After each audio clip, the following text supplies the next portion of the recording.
Praise be to Jesus. Why doesn't Pope Francis want the letter to the German bishops made public?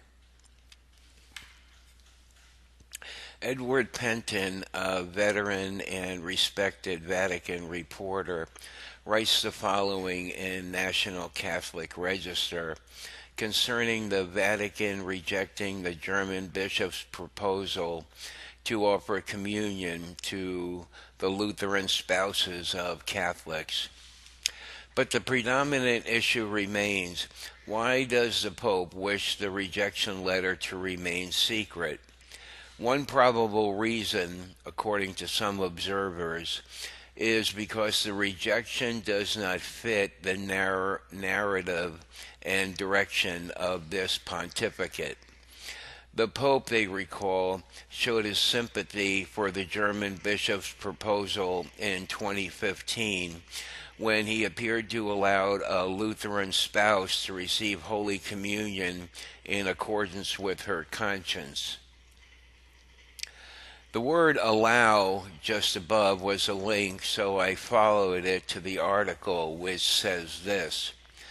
Pope Francis has caused controversy by appearing to suggest that a Lutheran wife of a Catholic husband could receive Holy Communion based on the fact that she is baptized and in accordance with her conscience.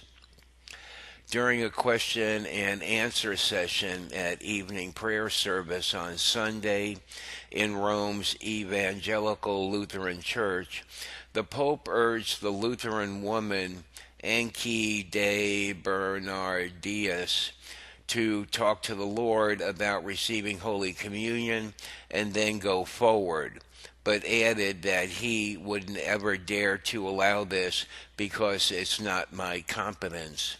The Pope added, I wouldn't ever dare to allow this because it's not my competence. One baptism, one Lord, one faith. Talk to the Lord and then go forward. I don't dare to say anything more. Well, here's my comment about that. Is not the Pope suggesting primacy of conscience as a determining factor? It seems to me he is doing just that. Then we have the case of a little bread and wine does no harm.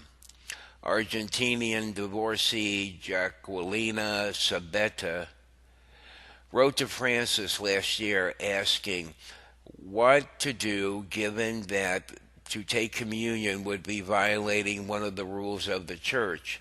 7 months later, she was amazed to receive a phone call from someone who presented himself as Father Bergoglio.